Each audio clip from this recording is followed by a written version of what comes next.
Happy Financial Freedom Friday. It's Peter Myers with Master Your Money Academy, and I am very pleased to be joined by Shankari and Jimmie Paradee from Oklahoma. So thank you so much for joining today to talk about residual income and entrepreneurship.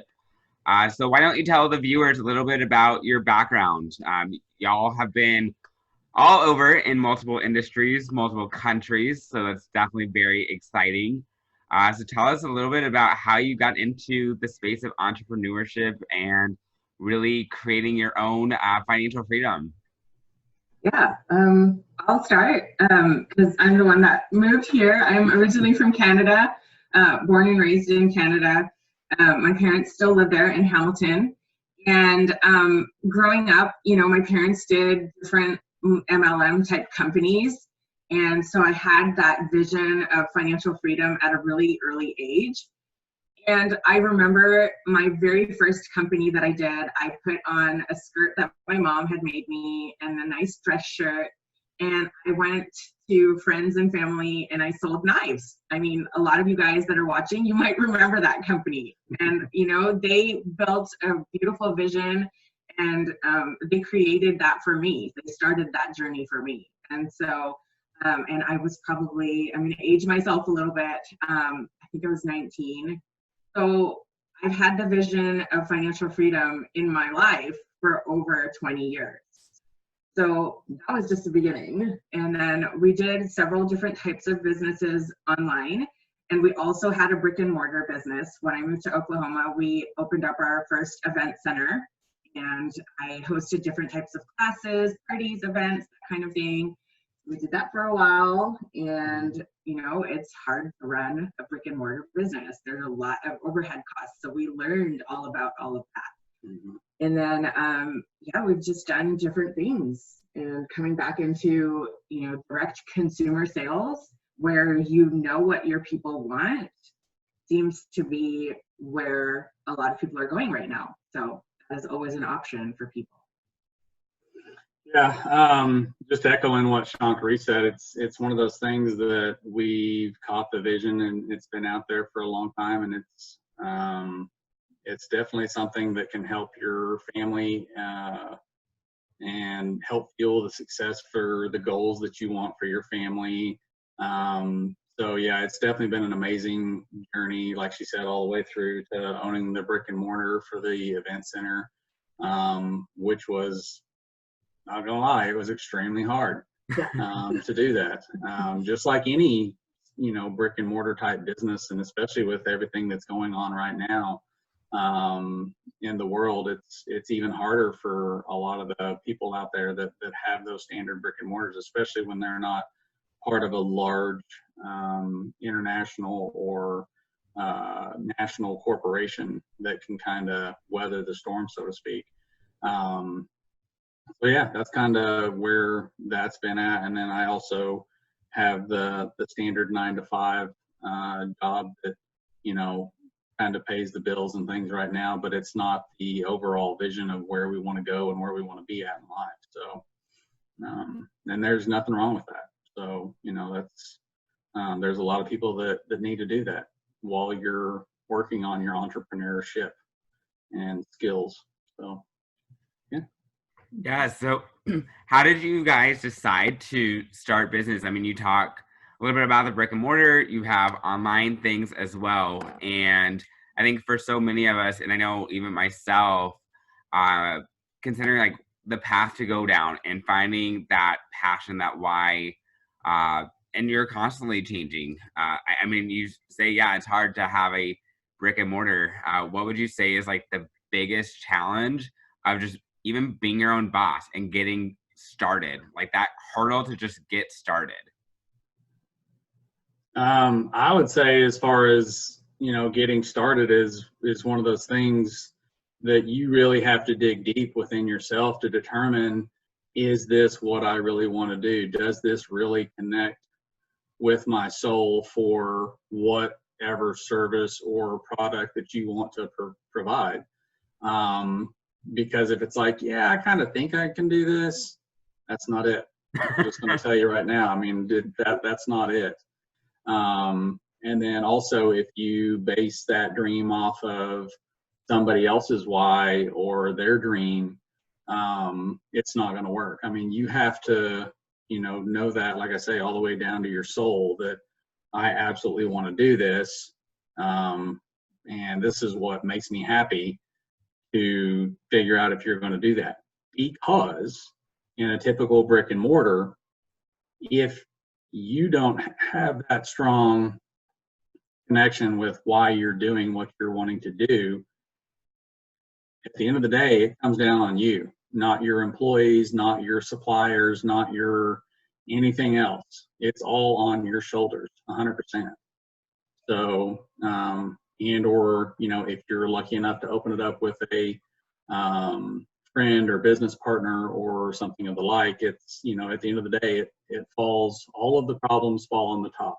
All of the success falls on, you get a little bit of that success, but it, more falls on your employees and what they've done and things like that. So, but yeah. I think that's great. My dad said to me the other day, he's like, are you willing to have a baby and change the diapers and take it to the doctor when it's running a fever? And I kind of thought that was like a great analogy, because I mean, being your own boss, you get the highs, the lows, but ultimately, so you talk about your different opportunities. What kept you going? I think that's the hardest part, is that we may be down on one route. This sounds like a great idea to make money, or even recognizing this is a hobby and not a business yet, but yet you've been in this for 20 years, different entrepreneurial adventures, and you're still going at it. So what keeps you going? What's that larger vision that you entrepreneurs definitely have to have at the forefront? Yeah, I would say it starts with faith and belief. Like, really finding the faith and belief in yourself to continue on that journey in the face of resilience. I mean, you must have resilience, because you're going to fail. We've made mistakes. We have probably, I mean, I'm not going to lie, there are times when we were broke as a joke. I mean, that's sometimes the journey, right? That's part of the learning curve. And so we have been $50,000 in debt, $100,000s of dollars in debt. We know what that looks like. And to be able to figure out a plan and continue the journey and go next is, you have to keep talking to people. You have to strive for that faith and belief in yourself that what you're doing is going to work and work out for you. And you have to find the right people to run with. You have to, like they say, you are the sum of the parts of the 5 people that you hold closest to you. And so whoever those people are, Peter, you're part of that. We get to be all in that together, because it's creating that win-win scenario for everyone. It's not just about who's at the top that's getting to win. It's finding somebody who has the established track record that you can run with them. You can have faith and belief in yourself and belief that they're going to carry you and take you there. And that makes all the difference. Mm-hmm. Yeah, I would definitely echo what she just said. And, a lot of it comes down to grit, just raw, I'm going to make this work, and I'm not going to let anybody tell me that it's not going to work. And even when it doesn't, it's like those moments where we fail, but we still get to, you look at it as, I failed, but did it really break who you are and who you get to become? Because if it's something that's breaking who you are, then there's some self-development that needs to happen. There's some growth that needs to happen, because with every change, transformation, there's growth happening, and there's some painstaking in there, right? There's some work that goes into that. And so I think that's important too, for people to recognize that you are going to fail, and that's okay too. Yeah, and as far as all those failure points, that's when you learn the true lessons that's going to kind of get you through, entrepreneurship, because there's a definite point of, I failed and I didn't do my best today, and that's okay, and giving yourself forgiveness for that. But then there's also a higher level of failure of, okay, this isn't going to work anymore, and I need to shift and make some, serious adjustments, and not being tied to the results of, whatever that looks like. It's okay to fail, and you're going to fail, But like I say, knowing when to, call it quits, basically, of like, look, this isn't going to serve me anymore. That's okay. So whatever that avenue is, whether it's, brick and mortar, or I think a lot of people that get into it is home-based business, network marketing, which is very popular now, because it does work. I mean, there is definite proven track records for that. But what has happened with us and our personal experience, like, we would be tied to that, and at first we didn't recognize that we need to make a shift for us, because at the end of the day, that company, if you're not aligned with them anymore, or they're not aligned with you and your values, or they're making changes that you don't necessarily agree with, or how you originally signed up for it, having the wisdom to determine we need to make a change, and being okay with that. So, and that just comes with a little bit of experience and a lot of personal self-development. So Yeah, absolutely. I mean, because you both are involved in at-home businesses, and Shankari, you also have your soul sister sewing.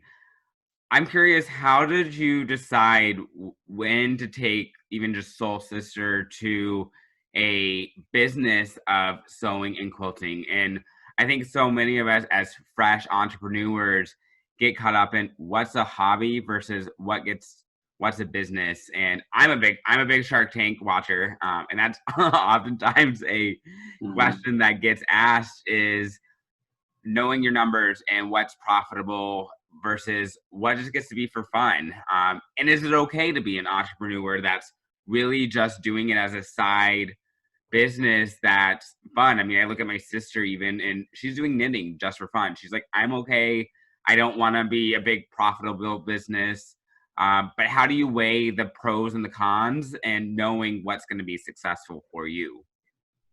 Sure, that's an awesome question, because when I first started Soul Sister, I had a lot of doubts about whether or not I could even handle it, right? To be I'm a sole proprietor, business owner, and doing business as Soul Sister. And I started it probably about, I'm going to say I'm 3 years in now. Yeah. Full time, I would say 3 years. Yeah. And so one of the things that you look for when you're working on creating a business or potentially joining a business is the success factor of what's the track record, right? So usually businesses that are new, their rate of like failure, so to speak, is going to be between the first, third, and fifth year, right? Like the first 3 to 5 years, that's just common fact. I mean, if you look at new businesses, if they get beyond that point, then they're to a point where they're actually making a profit. It's coming together and it's a solidified business. But the first 3 to 5 years, you're really just trying to break even, let people know what your solutions are, and creating, the awareness of what you are creating, and also what your brand is. Who are you as a person? Because the products that you offer, the services that you offer, is not who you are. That's just products and services, right? You're just offering people a solution. But people don't join the business. They join you, the person, because they like you, because of the relationships that they have with you. And so when you want to create a business, you've got to look at, like, who are the relationships you're working with? Who are the people you're working with? Who is like your target market, your target audience? And really, how are you going to brand it? And so for me right now, being in my 3rd year, I'm breaking even, which is great. The first 2 years was like, I wasn't doing anything. Yeah, it was definitely negative. Yeah. This year I'm doing our taxes, we were like right even, which is great. I mean, that means I'm on track based on factual evidence about businesses. Yeah. But I would say probably, as far as determining whether you want to do something as a business or a hobby, yeah, I mean, you get to go into a deep dive on, what it's going to take, because nobody wants to, come up negative for operating a business. I mean, you might have it for the first couple years, but then you need to be able to look and say, okay, I think I can do this long term. I may be negative my first couple years, but then the third I can break even, and then I can slowly start turning a profit. And you really get to take a deep dive into all of the actual costs, because at the end of the day, you want to be profitable so that you can keep doing it. I mean, I think that's probably the biggest determination between this is a hobby versus this is going to be a business. Are you going to do this without caring how much profit you're going to earn, or are you just doing it because you like doing it? And I think, just to echo what Shankari said, something that can help you determine, do I want to do this as a business, is going out and watching Simon Sinek's TED Talk, as far as, why we do what we do. If you can take it and, what you do versus why you're doing it, and if you can reverse that and it makes sense, then you've got a business that you can move forward with. Versus like, I'm just making quilts, or I'm just, producing this widget, or I'm offering this service, or I'm going to just do coaching. I mean, there's 1,001 coaches, on Facebook, and probably everybody's Facebook feed right now. But why are you wanting to do that, right? What's going to make you special to everybody else? And everybody has something special and unique to offer this world. We firmly believe that, which is, part of that entrepreneurial spirit of, you have something special to offer to somebody. You just haven't found them yet. Yeah, and if you're looking to partner with companies that are, that you're looking for maybe online or in the home-based arena, I would look at companies that they're established in their track record. It's not a new company starting out. Like, people think that, I have to get in at the beginning in order to make the money. But it shouldn't matter how long the company's been around. Actually, the longer it's been around is probably better, because the track record is better for their success. You also want to look at companies that are debt-free, and they're not like selling extra things, or they're not like hosting extra events and like, parties and things to like get you to buy in, so that you have to pay. It's all hype. You got to pay to go to the, special events and things. And if you're not on the special events, it's like FOMO, right? You like miss out, right? And so you want to make sure they're financially sound, they're debt free. You want to make sure that they have great management behind them, that it's not just some like person you don't know that's running the company, that it's like management CEOs, that it's Fortune 500 company owners. People that know how to run businesses are the ones that are going to know how to keep a good company and how to keep it running, right? Yeah, and I would, I mean, strong management for a company, if you're looking at home-based business, is so vitally important, because just because somebody knows how to sell a product doesn't mean that they're going to be a good manager of a company. Like I said, we all have unique skills and abilities, but finding a company that is open and transparent about who is leading their company is such an important factor in who you're going to align with. Also being able to have a unique product that they're actually offering versus, trying to go into with a company that is an oversaturated market, right? I mean, you need to really look at that. It's like, okay, is this company actually unique, or are they like 15 other home-based businesses out there? Chances are, if that's the case, then they've probably been approached by their other friends and families and other entrepreneurs already, and they may or may not have, said yes on some of that stuff. So having unique products to have themselves stand apart, or they really are the best of the best, not because they tell you they're the best of the best, because everybody's going to tell you that. Of course, my product's better than Peter's. It's like, I made it. Of course, but you got to really do some of the research on that to figure that out. And then it's got to be something that people can actually afford to do, right? because there's so many home-based business products out there.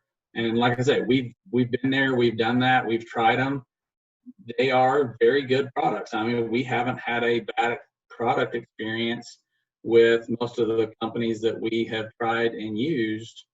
But at the end of the day, sometimes it was just too expensive. And it goes back to what Shankari was saying is, you know, it's all hype and, you know, all blow and no go. And, you know, whenever you're trying to sell products that might be a bit overpriced, whenever something real in the world happens, like what we're with now, you know, your product is going to be the first thing that's on the chopping block, right? Yep. So you want to really think about, is my product irreplaceable for people in their lives, which is also going to lead to a very, very important key factor of a high reorder rate, right? How often is somebody going to come back and purchase your product over and over and over? And that's where true residual income comes into play, right? Is having that high reorder rate and the ability for, like I say, people to need the product that you've shown to them, right? And then the other fantastic thing about most home-based businesses is there is a lower production requirement, meaning you're not making the product, right? You're just showing people the product. And you also have to be a product of your product. You know, like you can't just say, hey, look at this amazing thing that I've got, and, you know, I use it like this much, but I need you to use all of this much, right? Like you can't expect people to follow you when you're not willing to do as well. That's also very important. You have to have a high belief in your product, which also goes back to the original point that we made earlier of you need to believe in yourself. So it's all about that belief. Great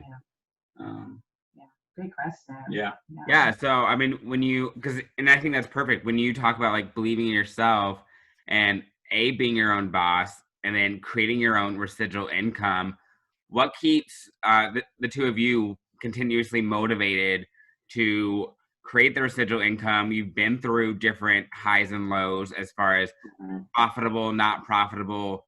What keeps you going? And I think that's, for me at least, it's this concept that I know the two of you constantly tell me is not attached to the results, and that you get to keep going down the path you're on and just trusting. But ultimately, like, I know that's hard as an entrepreneur to see. I mean, when you say 3 to 5 years, I'm like, oh my gosh, that's a long time until I get to that point where I'm profitable or I've established the residual income to be able to live off of for my family. So what's the biggest advice to just keep on going?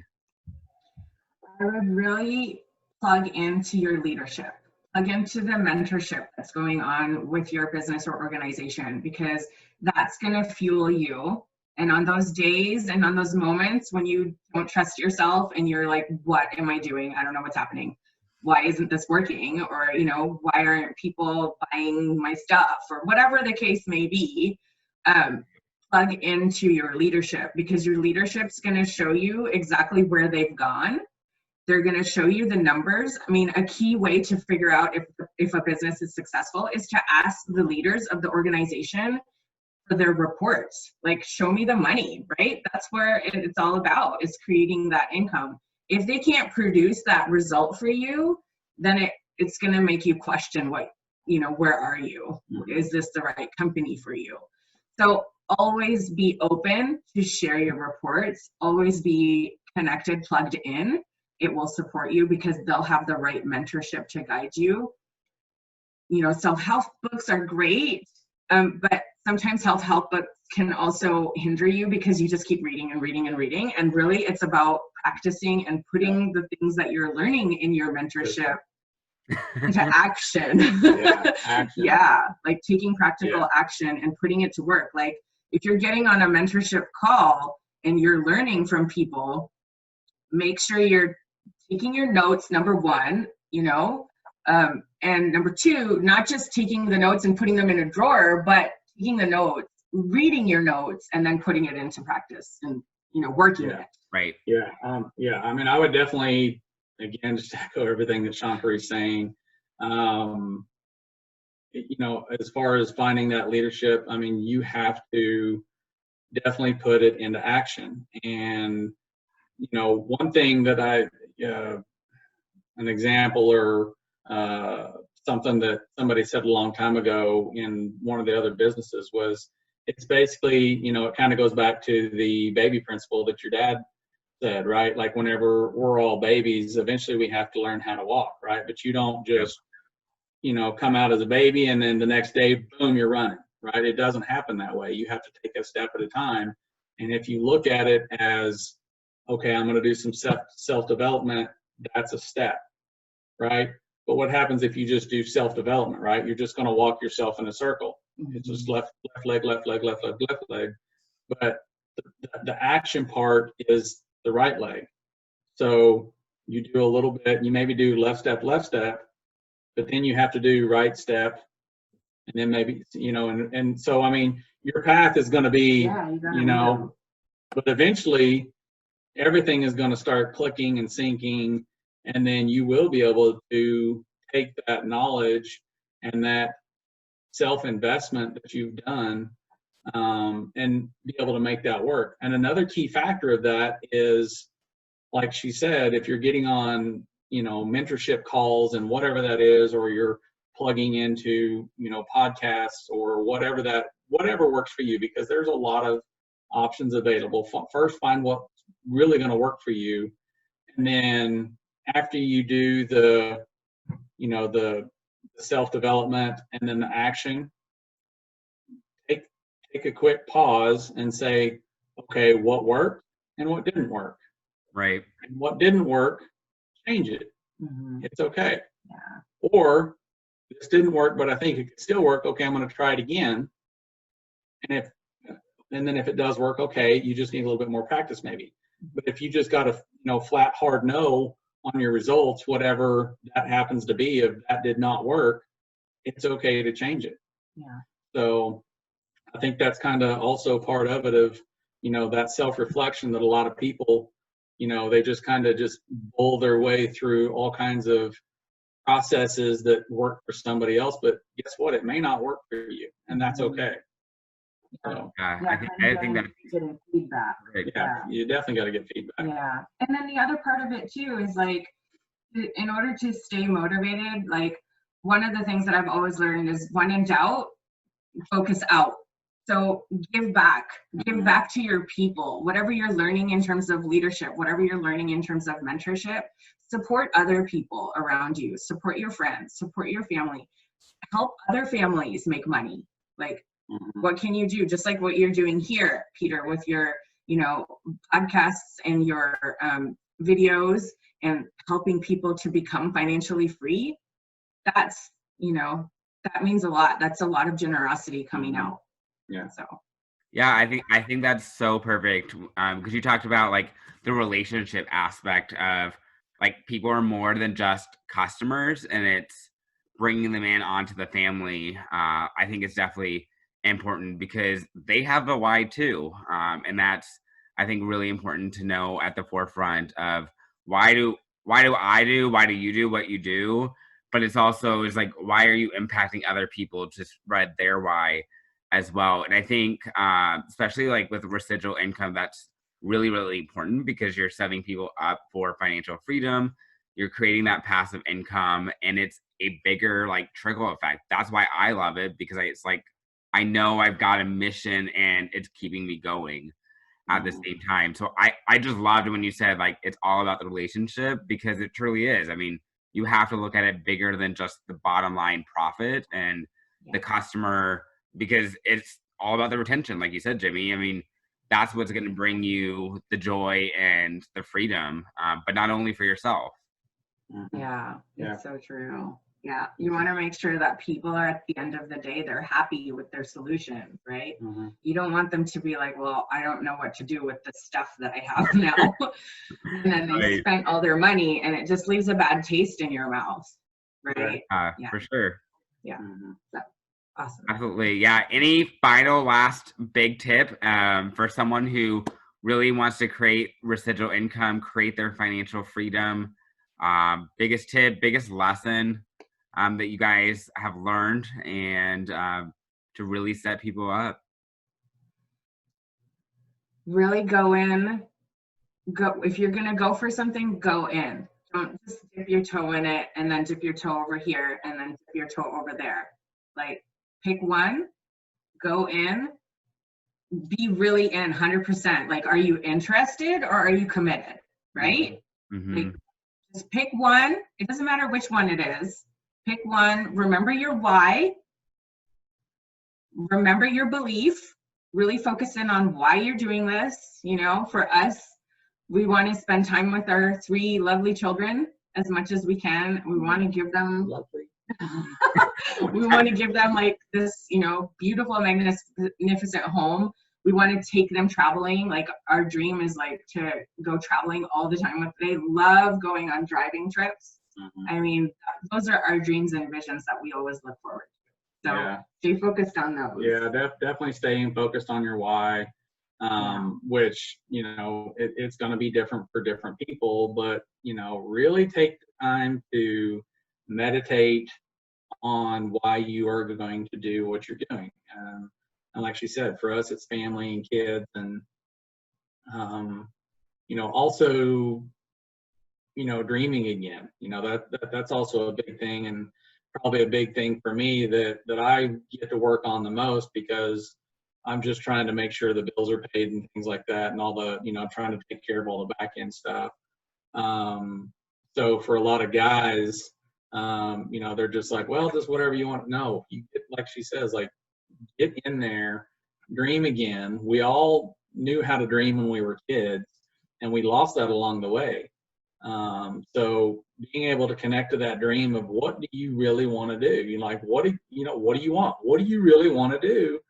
Versus like, oh, I just want to make money. Well, no, that's not it. That's not going to help drive you. You've got to go deep on that. Of, you know, what do you want to do with the money? What's the money going to help you do? And what is that level that you need to get to? Where do you need to grow yourself to be able to lead others into that same type of vision? Because at the end of the day, for me, entrepreneurship is all about leadership. They go hand in hand and they are synonymous. So once you start, just go down the path and, like I say, get that strong why, find out what it is, lock it down, put it somewhere, make a vision board, put it somewhere in your vision. That's how your subconscious works. And it just starts pounding into your subconscious, and eventually it's like, yeah, this is what I do. I make $10,000 a month in my business doing this, and this is why I'm doing it, you know, and then it all just kind of clicks, and you're like, that's what they were talking about. One of my favorite I am statements is, I am so happy and grateful now that whatever it is, blank, fill it in. And say it every single day. Write it every single day. Look at it every single day. As if it's happening or already happened. Yeah. I mean, that's how it works. And that's probably a big thing that, you know, if you look at some of the original self-help type stuff before it was really come about, I mean, there's some really old stuff out there, and you kind of see that this is what people that have been successful over the past 20, 30, 40, 70, 80 years, they all have keyed in on this concept. So you all have some homework. You get to go find out what those are. But it's about, you know, asking what you want. Yeah. So, but you have to put those words somewhere. You've got to write them down. You've got to put it out there, or else it won't happen. Yeah. Again, I am so happy and grateful now that blank. Right. Yeah, I love that. So definitely, people, leave that in the comments on Master Your Money Academy. Would love to know for sure. And I think that's great. For me, it's the first thing I see in the morning. It's putting it on like the bathroom mirror. Us too. Yeah, it's the motivation to get up and to go, because especially when you're your own boss. I mean, you're accountable to yourself, and you do have to know your why. Absolutely love Simon Sinek's TED Talk and book, because that's what gets you out of bed, especially because you're in control and you're in the destiny of your own dreams. So to create your own income, to create your own freedom, and even if you're working that 9 to 5, I mean, it's still why am I getting up every day to go to work? You have to know that why, absolutely, because otherwise, like, why are you living life? Is the way. Right. Yeah. I mean, we're not creating money just to, like you said, just to sit around and do nothing with it, right? Money gives you options. That's why we create income. Yep. Yeah. For sure. Absolutely.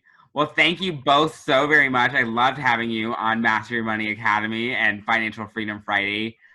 Jimmie and Shankari creating their financial freedom for their family with entrepreneurial spirit. So definitely reach out to them with advice and tips to get going on your entrepreneurial spirit. So thank you so much for joining us. Really appreciate it. Absolutely. And have a fantastic Financial Freedom Friday and great weekend. It's the end of July, which is crazy. I know. Yeah, thank you for having us. Thank you so much. A pleasure. Yes, thank you so much. I'll chat with y'all soon. Bye. Bye. Bye.